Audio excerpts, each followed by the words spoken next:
Hello again and welcome to another podcast. Now, I was having a conversation with somebody yesterday about how to prepare for a wildlife photography trip.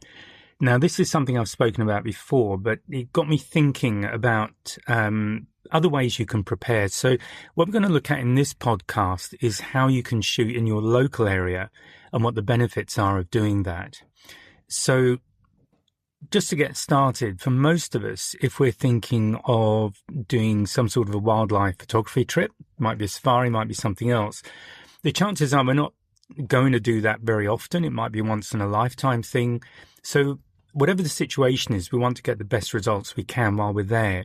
And the best way to set yourself up for success in that sort of situation is to practice.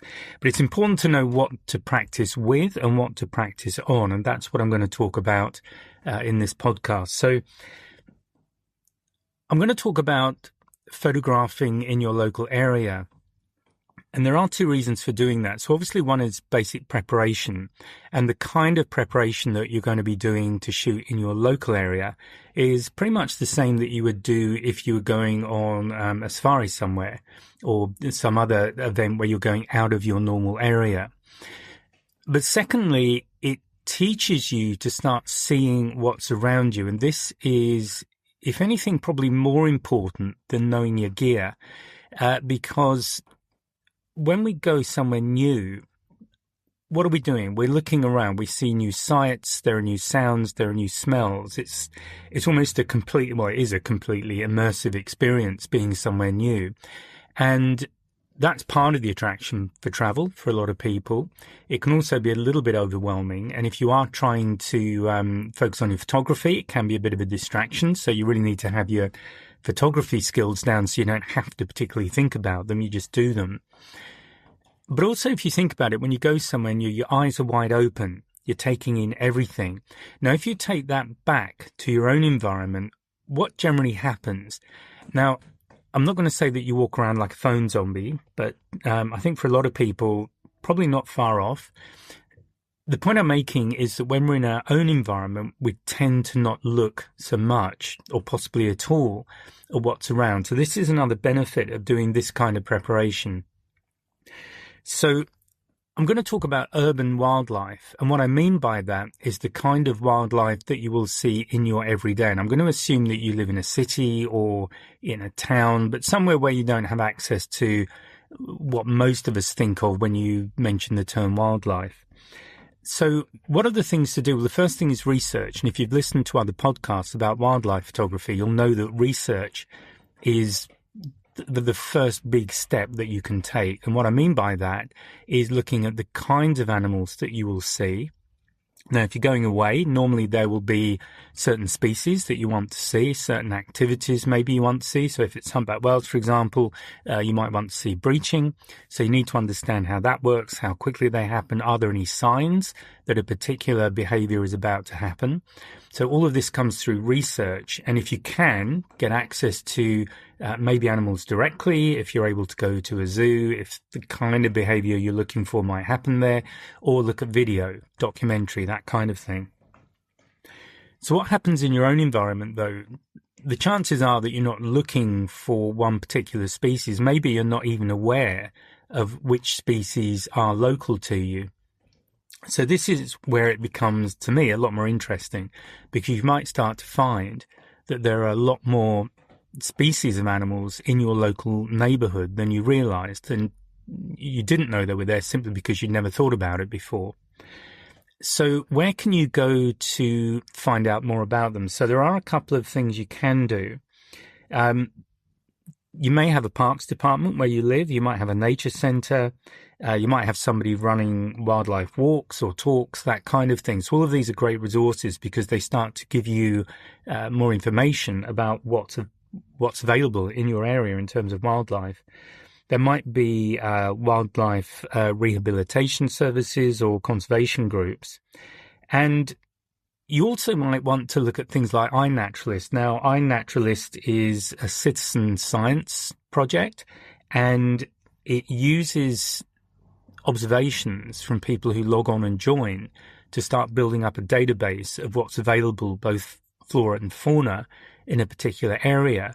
And it's a great resource to see exactly what's being seen in your area and when. And this starts to tick some of the boxes about when are particular species around, when are they active.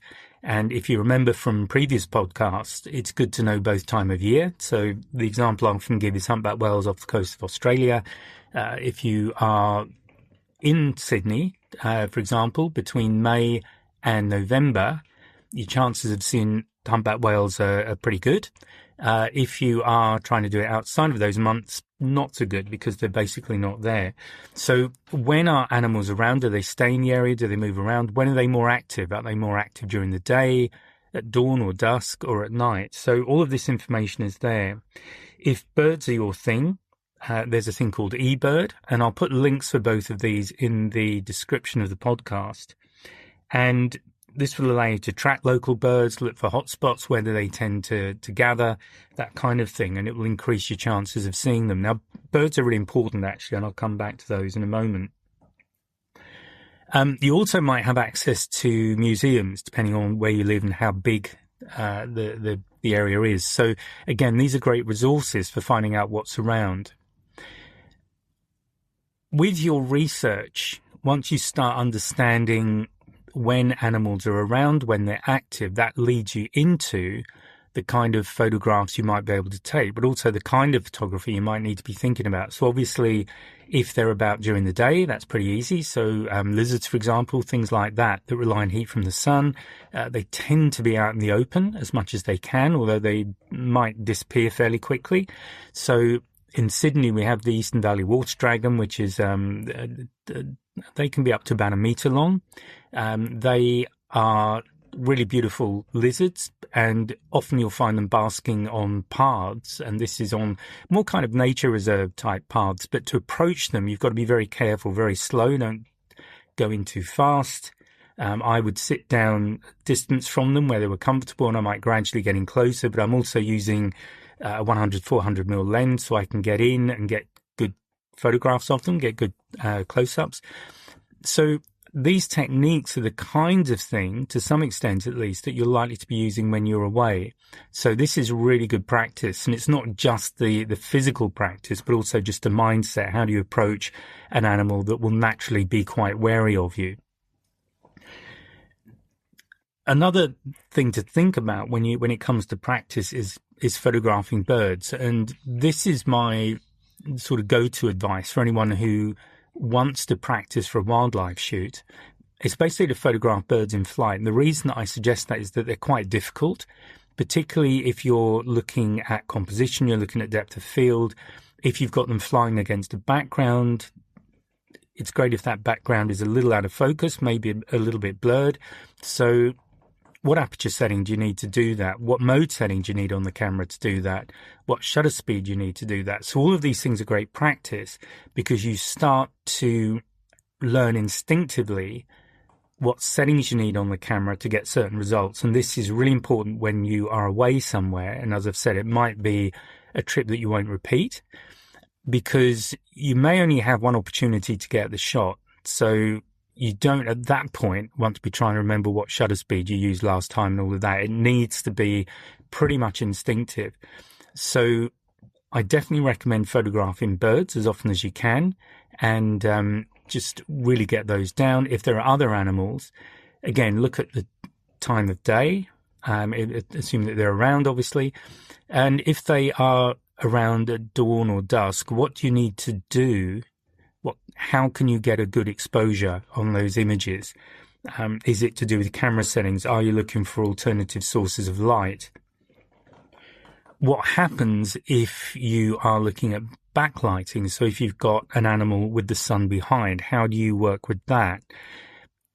Start going out in all kinds of weather. So bright sunlight is great. I think most of us like being out in the sunshine, but also when it's overcast, when it's raining, all the kind of weather conditions that you're likely to find when you're away, because the more you can practice in different weather conditions, the better your chances are of getting a really good shot when it matters.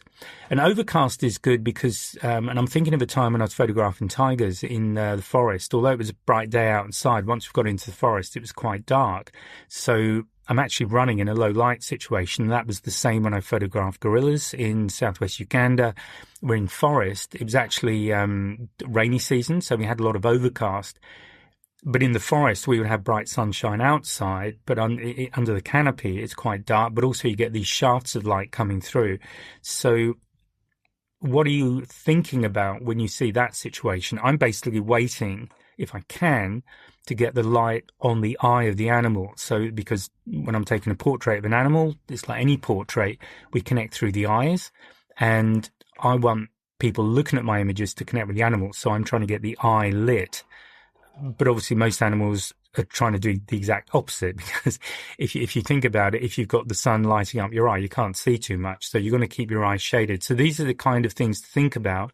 So if the eyes are shaded, how do you expose against a bright background so that people can see the eyes very clearly? So this is the kind of stuff to start getting on top of when you're practicing. So definitely shooting birds is a good one, and it's good practice if you want to use back button focusing, if that's an option. Birds are really good for practicing that. But also any time of day in any weather conditions, it's really good to get out in all of them so that you feel pretty confident. You know, as I say, instinctively about how you have to set the camera up given any set of conditions. And again, when you're away, you might normally have bright weather, but it maybe won't stay that way. Maybe it's quite changeable where you're going. So the more experience you've got, the more hands-on you've got, the better. Okay, so that's really how to start approaching animals. So it is a case of doing your research and doing the same kind of research that you would do for your local animals as you would do for wild animals if you were going away. And then the next thing is to just really get on top of your camera gear and understand what's going on with it. So you need to definitely need to understand the exposure triangle. If you don't understand that, then understand it, because it will severely limit what you can do with your camera. You're going to pretty much be in auto, which will get you, it will get you photographs that you can share, but to me, they're more snaps. You've got very limited control over depth of field, over shutter speed, over all of those things. The camera's just going to do it all for you. So you'll have a nice shot, but it's not very creative. And for me, the best wildlife photographs, in fact, any photographs, are the ones where there's a bit of creativity has gone into it. Someone's put some thought into it. They've created some impact. It might be use of light. It might be use of color. It might be use of depth of field. Once you understand all those things, once you understand the exposure triangle, you then have access to the full creative potential of your camera gear. If you don't understand it, you don't. And that's the simple fact. So things to think about. First of all, modes. So what I mean by that is aperture priority, shutter speed priority, all of that. Some people have the idea that professional photographers are shooting in manual all the time. It's really a bad idea if you're photographing wildlife, because often things will happen very quickly and you don't have time to make a lot of changes in settings to the camera. In fact, you may not have changes at the time to make any changes at all. So I tend to use aperture priority. So that means that I'm controlling the aperture setting, which controls my depth of field. Other people, and depending on what you're shooting, you might want shutter speed priority, where shutter speed is the key thing you want to control. And the camera will work out the rest to make sure you get a good exposure. So that's essentially how modes work. So I don't know what you've got on your gear. If you're not familiar with it, get familiar with it, because it's really important, because this is where the power of modern cameras really works for you. The camera will do a lot of the heavy lifting for you in terms of just working out what the settings need to be for a given situation in terms of lighting, backlighting, all that kind of thing. Another one is autofocus. If you're using autofocus, I generally do, but not always, because sometimes I'm shooting an animal and there's my phone. There might be a lot of grass in the way. So the camera doesn't quite know what it's supposed to be focusing on. So you need to make sure you're focusing on the right thing. Again, for me, I focus on the animal's eye. The eye nearest to me is the one I normally focus on. So you need to understand how your autofocus works. And also if you've got any kind of tracking ability. So if you are working with animals that are moving, and particularly if they're moving towards you or away from you, particularly towards you, you want to be able to keep the eyes in focus while the animal's moving. So modern cameras with that capability are very useful. When it comes to shutter speed, the rule I generally talk about is if you're shooting at thousandths of a second, you freeze everything. If you're shooting at hundredths of a second, you start to introduce movement. Obviously, the slower you go, the more movement you get in the image, depending on how fast your subject is moving. And then once you start getting into tenths of a second and below, you begin to get a lot of movement, and you start to get into these more ethereal kind of results. So again, from a creative perspective, what do you want to do with the image that you're shooting? Is it to freeze the action? So if I'm photographing a breaching whale, for example, I'm going to freeze everything. I want individual droplets of water frozen and visible so I can zoom in on them. If I'm photographing an animal moving, sometimes it's better to shoot them at a slower speed. So you've got a bit of blur in the background. Maybe their paws are blurred slightly from the movement, but it gives you a more dynamic image. So what kind of image do you want to shoot? And this, again, is something you can practice on either with local wildlife or with birds. Birds are good because they're generally moving in the air. And I say that as a joke. So start thinking about that. Start getting creative about the images. Don't just shoot Me Too images. Shoot stuff that really inspires you. Other things to think about: aperture, depth of field. How much depth of field do you want? Are you shooting an animal that is stationary? You can zoom in on one eye and do very, very narrow depth of field. So even the animal's snout or the back of the ears are out of focus. That really draws the viewer's eye into the animal's eye, and it gets that builds that connection between the viewer and the subject. Or you can have a wider depth of field, so that maybe it's the background that's out of focus. And although the background might provide some context, so you can clearly see it's in a wilderness area, the viewer's eye is always drawn back to the animal. And so that is very clearly the subject of the shot. And that's another basic thing, making sure that you have a clear subject in your shot. From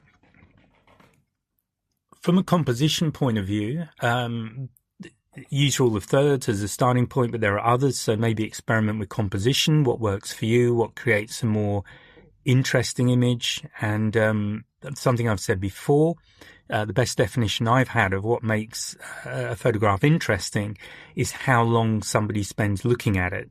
You know, the more they're kind of drawn on a journey throughout it. So you might use leading lines, for example, but you're taking the viewer on a little journey into the world of this particular animal, and also hopefully having them feel some sort of connection with the animal when they connect with the eye. So composition is really important. One of the most important things, I think, is to get down to eye level. So if you're shooting people, and particularly children, if you've done that, you want to get down to their level. It gets the photographs have much more impact, and the same is true with animals. So when I've been in some of these safari vehicles where you might be familiar with them, the roof kind of lifts up so you can stand up and shoot down at the animals. I never do that. I like to get down between the seats. I'll open a window, or if there isn't a window, that's even better. Stick the camera out and I'll shoot images as close to eye level as I can get. And what happens is the resulting image, it looks like you're on the ground with the animal. It allows you to set up a really good, intimate connection with the animal. So think about that. And also burst mode. So do you have burst mode on your camera? Are you familiar with it? If you've got an animal running, then burst is really good. Or if you've got things like whales breaching or dolphins, things like that, where things are moving quickly. So I really must turn that phone off. Yeah, you need to be in burst mode, because then you get a selection of images. Now, how familiar are you with burst mode? So I know on the camera I use for most of my work, an EOS 5D, I use the biggest image I can store on that camera. I shoot RAW. But the downside to that is it gives me a really big image to work from in the first place. But the downside is that it can only run a short burst before it runs out of speed. 'Cause it takes a finite amount of time for it to write the file to the memory card. And if I'm throwing too many at it, it has to pause and wait. So I can get maybe a second or two at full burst, but that's it. There's then a pause. Whereas on my EOS 7D, which is my backup, which is a cropped frame, so it's a smaller file, that is much, much better for things like dolphins. I can do far longer bursts when I'm shooting dolphins than I can with the 5D. So again, the point about this is to just understand your camera, understand what the limitations are, and then work around them or work with them, but understand what it is you've got to bear in mind. Okay, so that's pretty much it for this podcast. It's a short one. We've had some long ones recently. So just to recap, if you are serious about wildlife photography, but you don't get the opportunity to shoot wildlife very often, the important thing to do is look at what you have access to locally. And this could even include your pets, by the way. But if you don't have pets, if you're not in a wilderness area, but you're in an urban environment, start looking at what's around. Pretty much everywhere there are birds. So this is why I tend to recommend people shoot birds. But there might be other animals too that you can photograph. And the benefit of that is you might learn a lot more about the area that you're living in as well, which is always good to know. It's always nice to understand more about where we live, and who knows what you'll find out. So the links are in the description. That's it for this one. I'll speak to you in the next podcast. Bye for now. Well, I hope you enjoyed that. Now, I just want to say thank you for tuning in and joining me in the Wildlife and Adventure Photography podcast. If you have enjoyed today's episode, please give me a like, a subscribe, maybe tell your friends, and by all means leave a comment. And if there is a subject you would like me to cover in the future, please let me know, and I'll be very happy to do my best. So thanks again for joining me, and I look forward to seeing you again next podcast. Bye for now.